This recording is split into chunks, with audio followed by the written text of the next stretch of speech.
The State of Crypto is presented by Tron, connecting the world to the power of cryptocurrency. The calendar may have changed, but India is keeping its restrictive crypto tax rules unchanged in 2023. Joining us now to discuss is CoinDesk Global Policy and Regulation Managing Editor Nick Day, who is also the editor of CoinDesk's State of Crypto newsletter. Everyone must subscribe to it if you're watching this. Hello, Nick. Good morning. Good morning to you. So, India's finance minister, what happened here with the new budget? What was said here? Yeah, so this is based off reporting by our colleague Amit Singh. India's unveiled its new budget for the upcoming year today. The finance minister did not mention cryptocurrencies or digital assets at all. So the big takeaway is that India's tax rules around crypto, which include a 30% tax on some transactions and a 1% tax deducted at source, are going to remain in place.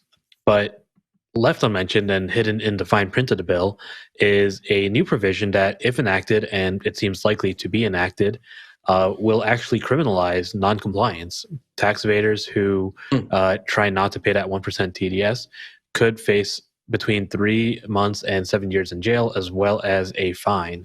So, rather than ease up on the tax rules, India seems to be doubling down. And so what's been the response by traders in India? Well, this is just happening. It's still coming out. A couple of attorneys seem to think that this is a serious escalation of India's ongoing efforts to control and tamp down on the crypto transactions.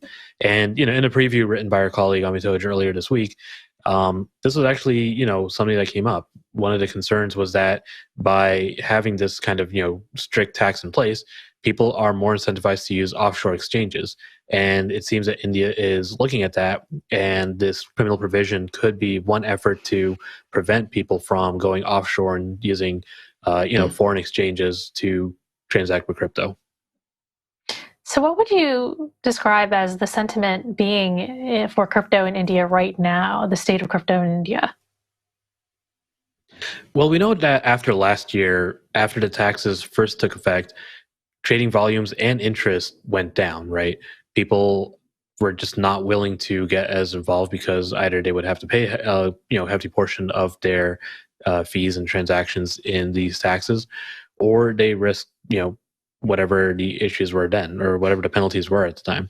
So this seems likely to continue to, push down interest and activity in crypto trading, push it more underground. But with the introduction of these criminal penalties, my guess is even, people who are willing to trade in crypto on offshore exchanges and by, in ways trying to evade government oversight, they're probably going to be less, active and less willing as well, just because, is crypto trading really going to be worth possible, jail time? Is it going to be worth possible, excessive fees and penalties?